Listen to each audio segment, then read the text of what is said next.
Kilala ang mga boksingerong Pinoy na humble, ngunit dilubyo ang hatid sa ring kapag nag-umpisa ng maglaro.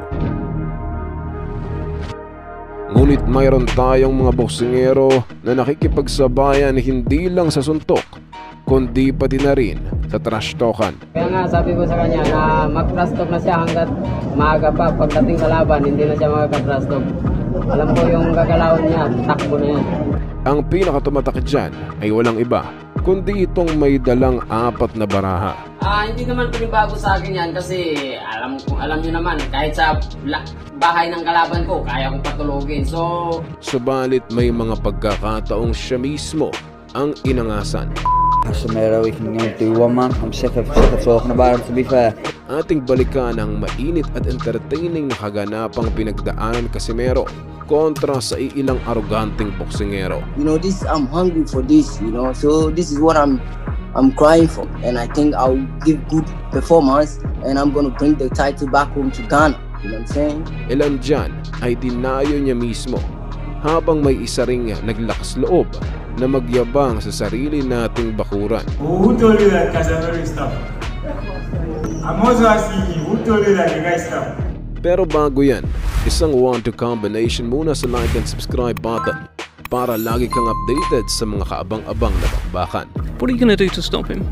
I'm gonna break him. Casimero will be right in front of me.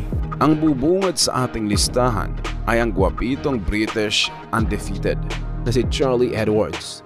Sobrang taas ng kumpiyansa sa mga panahong ito dahil sinasabi nila na future daw ng British boxing. I'm in this game to build a legacy. I want to be known as one of the greatest fighters in British boxing. Si Cuadro Alas mismo na kampiyon ang dumayo, dala-dala ang IBF World Flyweight title. Sa weigh-in pa lang ay nag-angas na habang di man lang umimik ang Pinoy. I'm ready for it. I'm born ready for these fights. These are the fights that I thrive off, real challenges. He's going to come, he's going to try to take my head off, he's going to be dirty, he's going to give it his all. Jam-packed ang O2 Arena dahil ito'y undercard sa mega fight na Triple G versus Kell Brook. Sa mga unang rounds ay kampanteng nakakagalawang challenger dahil pinag-aaralan pa lang ni Casimero.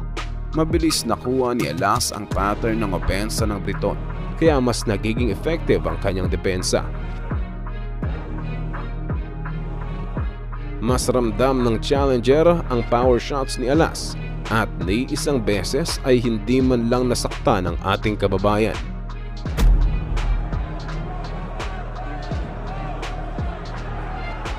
Sa mga later rounds ay nagmistulang survival mode na lang dahil panay abante si Casimero.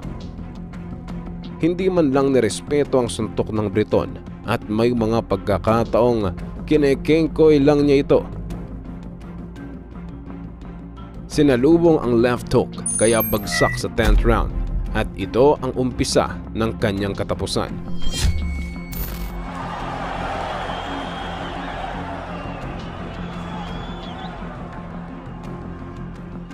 Hindi binigyan ng katiting na espasyo kaya agad pumagitna ang third man para itigil. Ngunit ang undefeated record at tinanggalan ng talim ang tamas ng dila. Lumipas ang 3 taon ay muling dumayo sa United Kingdom at sa pagkakataong ito ay siya naman ang challenger.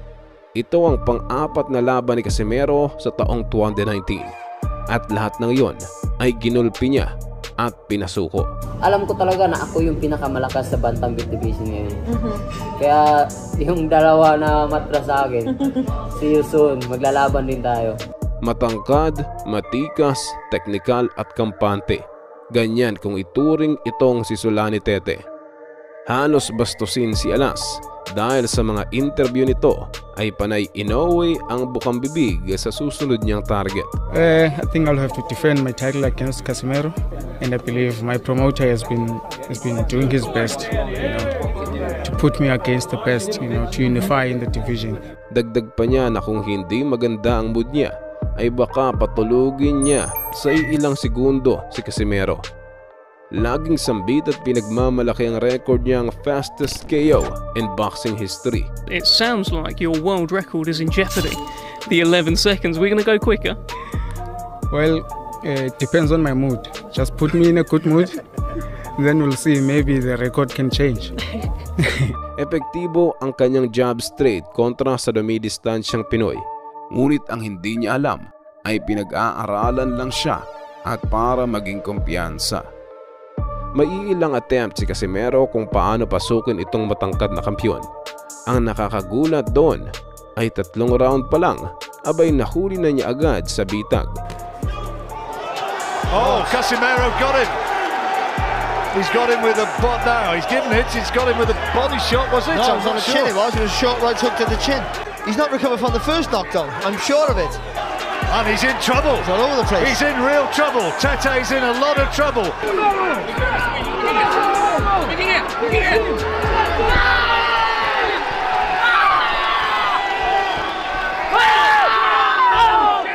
Ultimo ang mga ringcasters ay hindi mawari kung anong suntok ang tumama. Ganon kabilis ang pangyayari. Hindi na pinaporma at animoy lantang gulay sa tinamong pinsala. Nagkatotoo nga ang prediksyon ng magkapatid na Edwards sa magiging tagpo. I'm really looking forward to it, but I back in Casimero. I think he's a great fighter.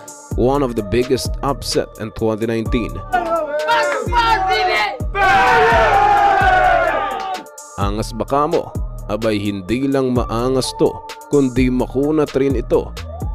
Base sa kanyang experience ay akala natin na siya'y pipitsugin lang, ngunit may ibubuga rin pala kontra sa isang veterano.